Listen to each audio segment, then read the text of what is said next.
Bismillahirrahmanirrahim. Assalamualaikum warahmatullahi taala wabarakatuh.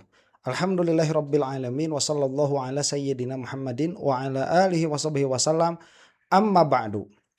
Persidangan Dr. Tifa ya, ini menjadi alarm untuk penegakan hukum di Indonesia saat hakim dan proses pengadilan dimanapun pos prosesnya itu mau membajak suatu pengadilan, maka bajaklah dengan rapi ya. Pastikan tidak ada pengkhianat di dalam pembajakan itu. Jangan seperti kasusnya Dr. Tifa. Si hakim maunya itu kejaksaan atau dalam hal ini jaksa penuntut umum ya. Kemauannya itu diberikan revisi ya, mau menjebak kan katanya begitu. Dr. Tifa masuk jebakan JPU. Nah, maunya begitu supaya dakwaan diterima karena dakwaan itu hasil eksepsi. Tetapi di dalam amar putusan pasal yang mewadahi revisi itu tidak dicantumkan oleh salah satu hakim yang ada di situ atau panitera, entah siapa itu yang menulisnya. Jadi pastikan duitnya itu ya bagi rata. Kalau mau membajak suatu pengadilan, kalau banyak kan orangnya, begitu. Jangan yang satu dikasih banyak, yang lain dikasih sedikit. Akhirnya ya seperti ini. Di dalam amar putusan tidak ada mandat untuk merevisi, tetapi si jaksa penuntut umum malah merevisi. Lah diterima registrasinya oleh pengadilan negeri. Ya kacau lah yang ada. Makanya pra peradilan ini ya. Baik. Jadi orang-orang kelihatannya on sekarang itu lah kok batal demi hukum, tetapi tidak batal ya, bagaimana ini? Udah Jokowi itu mah ya, iya tapi tidak, batal tapi tidak.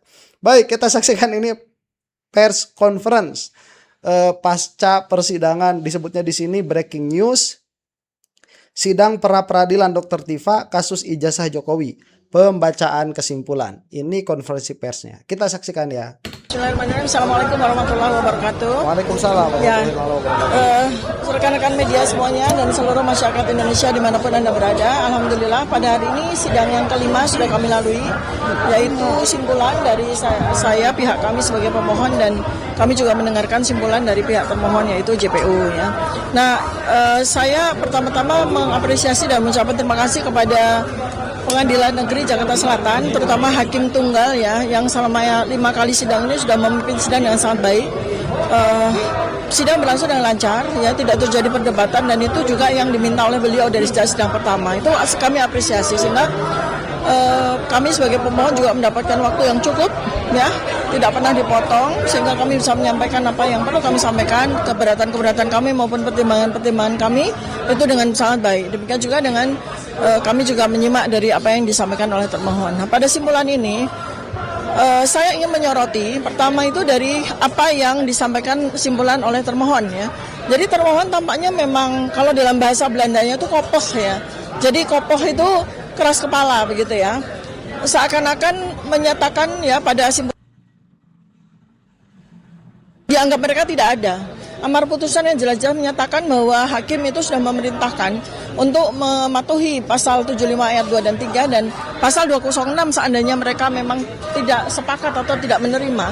Itu betul-betul mereka belot gitu ya. Artinya mereka benar-benar tidak mengakui itu.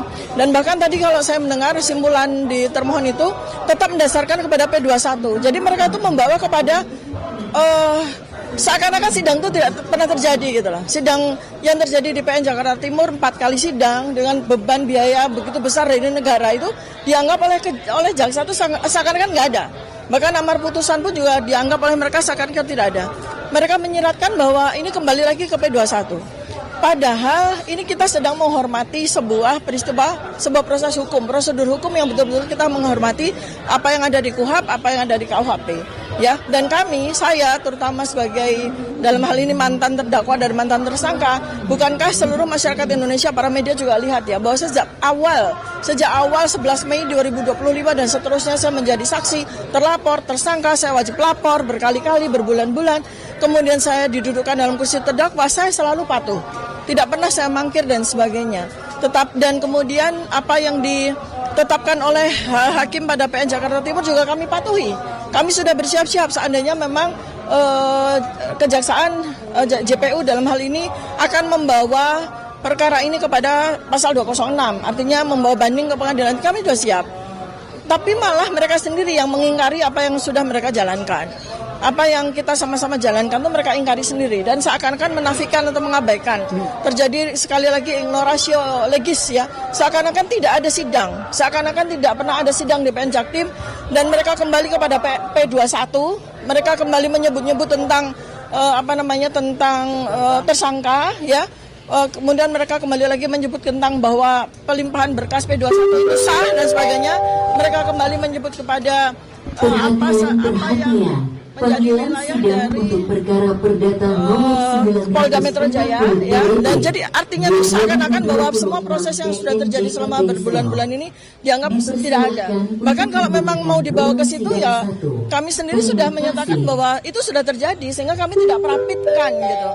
Jadi saya dan advokat kami itu bersepakat untuk tidak memprapitkan soal kami dinyatakan sebagai tersangka. Padahal itu sebenarnya cacatnya tuh banyak. Cacat prosedur maupun cacat berita acara tuh cacat hukum acara tuh banyak sekali gitu.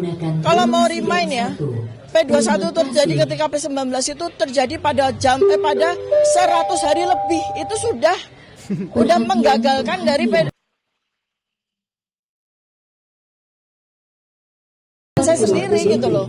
Tapi malah mereka mengutak-ngatik kembali ke soal itu. Nah, kemudian saya sendiri ya, ini ada 10 halaman dari simpulan kami. Yang pertama adalah begini, kami menyatakan ya pada simpulan kami bahwa kami itu sangat menghormati hukum gitu. Kami itu sangat menghormati hukum. Semua yang ada pada KUHP dan semua yang ada di KUHP itu sangat kami hormati. Tapi mereka malah tidak menghormatinya, malah mereka menggunakan undang-undang yang ada di bawah KUHP seperti SEMA dan sebagainya ataupun KUHP lamanya sudah kadaluarsa seperti itu malah mereka pakai sebagai pijakan mereka itu ya. Padahal kami ya sekarang sudah sama-sama kita bersepakat bahwa sejak 2 Januari 2026 KUHP baru itu sudah kita jalankan gitu loh. Jadi yang kita pegang ya itu gitu ya. Kemudian berikutnya lagi lah apa yang terjadi seandainya pembelotan hukum oleh JPU ini dikabulkan. Saya ini akan menjadi terdakwa sekehendak hati mereka. Padahal saya sudah diputuskan batal demi hukum. Bahkan tersangka pun batal demi hukum karena seluruh berkas perkara itu sudah diminta oleh hakim dikembalikan kepada penuntut umum. Artinya posisi saya sebagai tersangka pun tidak ada gitu loh. Jadi kalau seandainya peradilan ini tidak memutus apa yang kami minta dalam petitum kami, artinya saya disandera sebagai terdakwa dengan sewenang-wenang, dengan semena-mena, tanpa hukum gitu loh. Betul. Di luar hukum, tidak ada koridor hukum apa fasilitas kepada saya untuk disandera sebagai terdakwa. Ketika amar putusan dari PN Jakarta Timur itu sudah diketok palu oleh hakim gitu ya. Jadi seperti itu. Itu yang kami pertahankan supaya sekali lagi tidak terjadi kepada warga negara Indonesia yang lain, tidak terjadi kepada anak bangsa yang lain. Posisi yang dihormati oleh hukum disewenang-wenangi oleh aparat penegak hukum sendiri. Ya, itu. Kemudian terakhir dari saya nanti akan diteruskan kepada advokat saya ya. Sekali lagi, pasal 75 ayat 4 itu tidak ada pada putusan PN Jaktim. Tetapi itu yang digunakan oleh termohon, oleh jaksa penuntut umum. Itu namanya sekali lagi itu ignoratio legis, pembelotan hukum kepada hukum. Artinya kalau memang mereka sekali lagi saya tekan, mereka tidak puas dengan putusan hakim, mereka boleh menggunakan pasal 206. Itu loh. Banding. Kenapa mereka tidak? Yang menjadi pertanyaan kami adalah mengapa mereka bersikeras tidak mau menggunakan pasal 206. Itu kan aneh ya, padahal itu fasilitas loh. Kalau mereka tidak terima, sedangkan kami malah tidak diberikan fasilitas tersebut ya, kami terima aja gitu kan. Seperti itu ya. Kemudian berikutnya lagi adalah sekali lagi ini juga tadi saya juga melihat ya, karena mereka itu kepepet. tidak punya dasar yang jelas. Apalagi ahli mereka kemarin juga dicecar oleh para advokat kami ya, dan pada akhirnya ahli itu juga bersetuju dengan pendapat-pendapat kita, tidak bisa memberikan argumentasi yang jelas. Sementara ketika kami menghadirkan saksi dan ahli, mereka juga tidak punya hak jawab, tidak menggunakan hak jawab mereka. Artinya mereka bersetuju dengan apa yang disampaikan oleh saksi dan ahli kami, kan seperti itu. Tidak ada pertanyaan sama sekali, tidak ada perlawanan sama sekali terhadap apa yang disampaikan oleh saksi dan ahli kami. Artinya mereka bersepakat dengan apa yang disampaikan oleh saksi dan ahli. Kan itu udah jelas ya. Nah, mudah-mudahan sekali lagi ini saya berdoa, kami berdoa dan mohon doanya kepada seluruh masyarakat Indonesia bahwa untuk kesekian kali kita bermohon kepada Allah Subhanahu wa taala agar hukum betul-betul bisa tegak berdiri dengan seadil-adilnya dan sebenar-benarnya di tanah air kita tercinta ini. Mudah-mudahan mudah-mudahan keputusan yang diberikan oleh Hakim Tunggal pra-peradilan dari PN Jakarta Selatan ini menjadi hadiah bagi kita untuk hari ulang tahun kemerdekaan Republik Indonesia ke-81.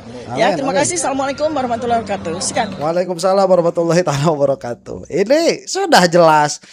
Akan kembali lagi kesimpulannya kepada mukadimah tadi ya, kepada pembukaan yang saya bicarakan, bahwa ini sepertinya bagi-bagi kuenya kurang. Udahlah demikian ya. Wah, suuzon banget ya, prejudis. Emang saatnya prejudis kalau di kita mau gimana sekarang. Ya, ketika hukum tidak linear seperti ini, yang mana berkali-kali saya katakan di dalam sistem civil law itu seharusnya proses persidangan itu predictable, sangat bisa diprediksi. Lah sekarang kok malah jadi bingung semua. Andai kata ya 76 pasal 75 ayat 4 ini dimasukkan kepada amar putusan, selesai perkara. Dr. Tifa tidak akan memiliki celah untuk pra-peradilan. Apa yang mau diperadilankan? Lah, karena misalkan ya yang diupayakan oleh jaksa penuntut umum itu ada di dalam amar putusan hakim, ya apa yang mau diperadilankan? Masalahnya ini, Dr. Tifa sudah dinyatakan bebas dari seluruh dakwaan, dan seluruh dakwaan ini batal demi hukum meskipun itu putusan salah dari eksepsi. Yang menjadi masalah, hakim tidak mencantumkan pasal 75 ayat 4 yang mana itu berarti memberikan hak kepada JPU untuk merevisi, tidak ada di dalam amar putusannya. Lah kemudian JPU ini melakukan revisi atas dasar apa? Kan itu yang menjadi pertanyaan. Ini bukan masalah takut dan tidak takut sebagaimana sering dikatakan oleh para termul. Makanya apabila Dr. Tifa mengatakan termohon ini keras kepala, ya memang demikian adanya. Ya, terus gimana? Ya gimana, udah jelas kok. Ya kalau salah udah jelas salah, selesai. Kenapa sih kok harus memaksakan begitu lah? Tidak merugikan pribadi JPU juga. Oh, ini secara prinsip jaksa itu harus menuntut supaya dihukum, supaya terdakwa ini bersalah. Iya, tapi secara prinsip juga dakwaan itu harus kena kepada terdakwanya. Jadi jangan hanya memakai satu prinsip saja. Ya, itu semua prinsip itu harus disatukan menjadi sebuah penegakan hukum yang baik. Jadi termohon keras kepala jelas di sini. Termohon ya dalam pengertian ini berarti tergugat di dalam pra peradilan itu ya tidak menghargai amar putusan. Ya iyalah, amar putusannya itu bebas demi hukum, lah kok JPU malah merevisi dan tidak ada hak revisi diberikan oleh hakim karena mungkin lupa untuk dicantumkan. Ya, hakimnya ngomong tapi dalam tulisan amar putusan tidak ada. Ya mau apa? Yaitu lupa nulis, udah pertolongan dari Allah Subhanahu wa taala itu. Kemudian sudah ada kata-kata yang menohok juga di sini. Sidang seolah dianggap tidak ada oleh JPU. Kemarin putusan hakim dianggap apa oleh JPU kalau mereka pada akhirnya merevisi.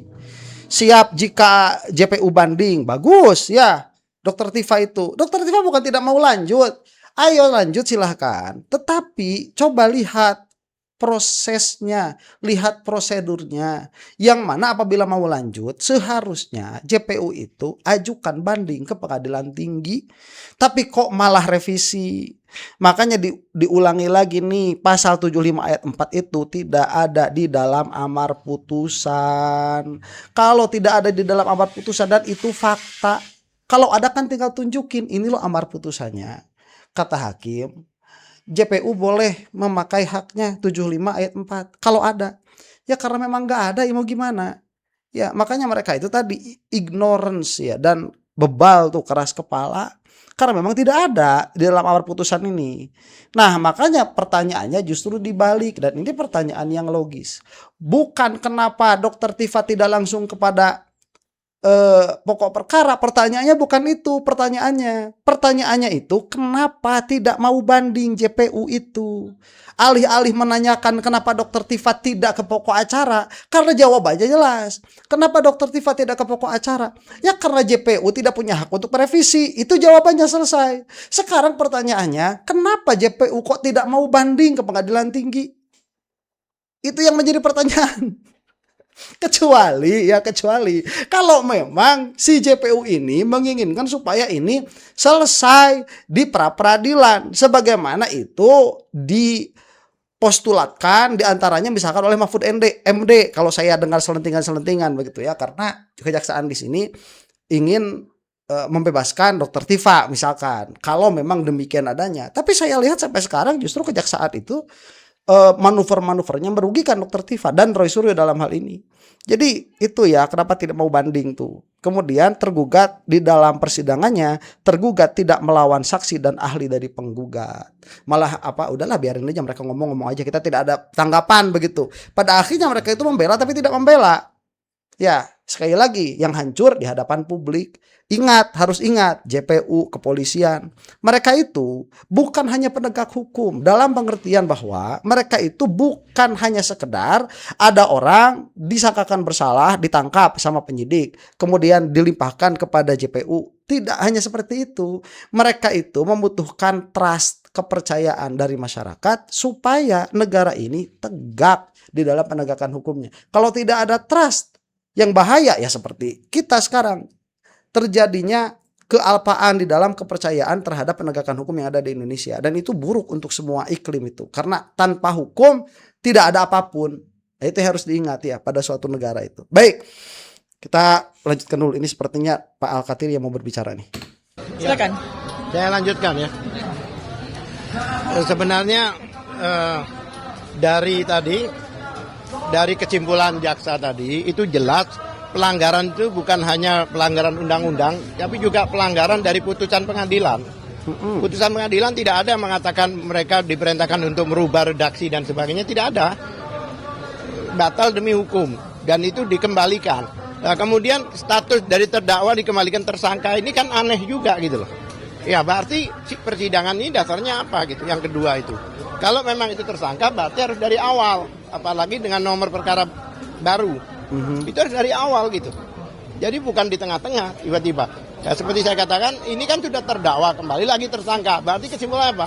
Mereka tahu persis bahwa dakwaan yang kedua ini terpisah dengan dakwaan yang kalau diperbaiki kan dakwaannya diperbaiki. Kenapa tersangka gitu?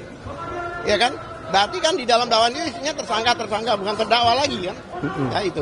Kemudian juga banyak hal yang tadi itu diputuskan sama kesimpulan tadi itu diantaranya yaitu seolah-olah bahwa jaksa itu memberikan kewenangan terhadap mereka, padahal tidak ada. Mereka memberikan otonom, itu hak kami, diskresi kami dan sebagainya. Memang ini kelihatan bahwa JPU tidak pede, tidak berani melakukan upaya perlawanan banding gitu loh. Karena tahu kalau dibanding pun akan diamputasi lagi gitu loh. Oleh sebab itu dia maksain seperti ini supaya persidangan tetap berlangsung. Yang mana putusan kalau kami itu membuat perlawanan juga, putusannya di akhir. Ini berbahaya juga kalau putusannya di akhir. Kenapa berbahaya? Nanti bisa digunakan, nanti udah sidangnya udah seru, yang diputuskan kita diterima nanti.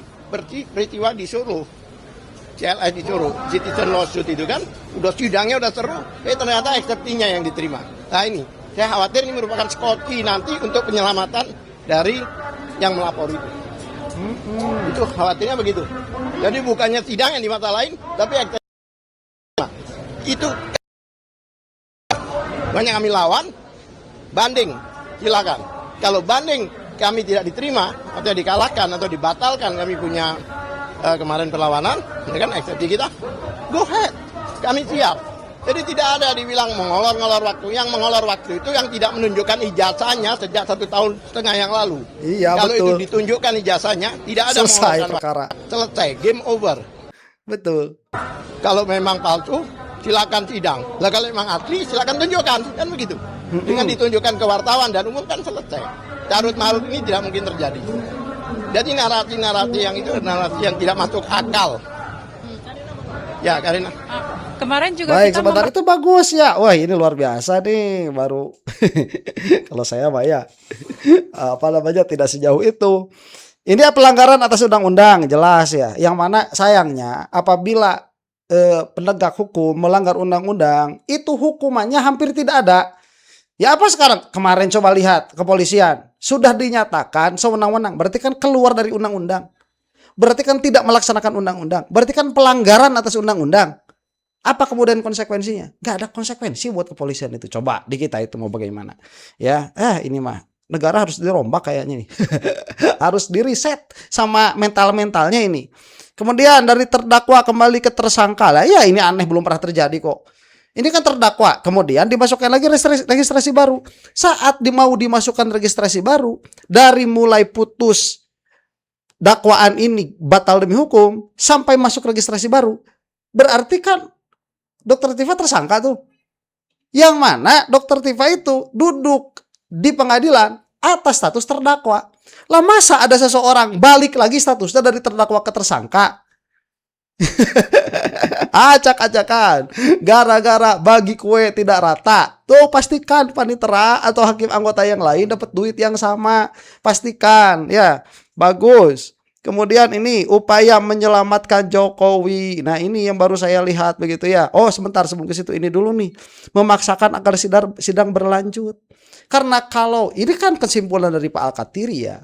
Karena apabila tidak ada pemaksaan, seharusnya JPU itu dia sudah terima keputusan hakim, berarti tidak ada dakwaan. Nah nanti kemudian setelah putusan sela baru masuk ke dalam putusan utama yang memiliki kekuatan hukum tetap, kecuali apabila kejaksaan melakukan upaya banding. Nah atau mau banding sedari awal, banding atas putusan sela, kan begitu. Jadi bandingnya mau di mana nih? Mau banding di putusan sela atau mau banding di putusan perkara nanti di akhir? Hanya dua opsinya itu. Nah si jaksa penuntut umum kok malah memaksakan. Kenapa ini disebut memaksakan? Karena tidak ada payung hukumnya. Karena payung hukum bagi merevisi itu adalah pasal 75 ayat 4. Masalahnya pasal 75 ayat 4 tidak masuk di dalam amar putusan hakim. Itu yang menjadi masalah. Kemudian di sini nih ada upaya menyelamatkan Jokowi kalau ini sampai masuk ke dalam pokok perkara. Karena jika ini dilanjutkan, jika dilanjutkan akan bagaimana? Sudah tahu semua ahli hukum itu. Ini akan ada dakwaan lagi, Dokter Tifa akan merasa keberatan lagi, akan eksepsi lagi, tetapi eksepsi ini tidak akan ada putusan sela karena sudah lanjut ke pokok perkara. Mungkin Jokowi akan dihadirkan karena satu dan lain hal, mungkin juga tidak. Maka apabila posisinya sangat merugikan nanti di akhir bagi Joko Widodo, hakim tinggal ngomong eksepsi diterima tuh. Udah maju jauh ke depan, eksepsi diterima. Ya kan Jokowi juga mau lihat ini sebetulnya apa sih yang dimiliki, sejauh mana begitu bukti-bukti yang dimiliki oleh Dokter Tifa dan timnya di dalam kepalsuan ijazah Jokowi. Mereka juga belum tahu mungkin dari kebanyakannya mau sampai mana, karena ini permasalahan tidak akan berhenti di sini. Ya ini panjang sekali permasalahan ijazah Jokowi itu, panjang, masih amat sangat panjang. pertanyakan kepada jaksa ya, kepada termohon mengenai kejelasan status dari Dokter Tifa itu apa? Apakah terdakwa atau tersangka? Itu pun juga kami tidak mendapatkan jawaban yang jelas. Kemudian kami juga menanyakan perihal dakwaan ya, dakwaannya itu sah atau tidak. Kemudian yang terakhir yang kami tanyakan juga itu mengenai perkara ini kan sudah ibaratnya sudah masuk ke pra-peradilan. Kita kan harus menunggu putusan dari pra-peradilan dulu, kemudian melihat bagaimana nanti persidangan selanjutnya ya Dok, tanggal 27 itu seperti apa. Lalu saya juga menanyakan ke hakim terkait dengan pasal 74 itu sendiri, siapa yang berhak memberikan kesempatan kepada JPU untuk melakukan undang-undang. Jawabannya adalah melalui undang-undang. Tapi ketika minta dijelaskan menggunakan pendapat saya. Jadi akhirnya ya kami close aja langsung. Jadi mungkin sedikit tambahan dari saya seperti itu. Bukan. Sidang. Baik, saya rasa cukup segitu ya. Jadi siapa yang berhak untuk memberikan untuk memberikan upaya merevisi bagi JPU? Ya jelas undang-undang. Lah masalahnya undang-undangnya tidak dicantumkan. Secara apa? Secara eksplisit di dalam amar putusan. Itu masalahnya. Begini, kalau misalkan itu adalah hak yang imanen, hak yang ada di dalam JPU, karena memang ada argumen yang mengatakan begini, tidak perlu 75 ayat 4 itu dia dituliskan di dalam amar putusan, karena itu sudah hak imanen, hak yang disimpan sedari awal kepada semua jaksa penuntut umum. Ada argumen seperti itu.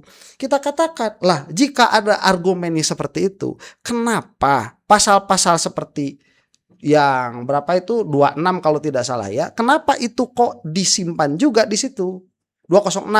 Kenapa dia itu disimpan di situ? Kalau imanen ya berarti sudah selesai, tidak perlu ada amar putusan memberikan hak kepada memberikan hak kepada JPU untuk begini dan begitu, dituliskan undang-undangnya, kan tidak perlu kalau dia memang sudah embedded pada JPU.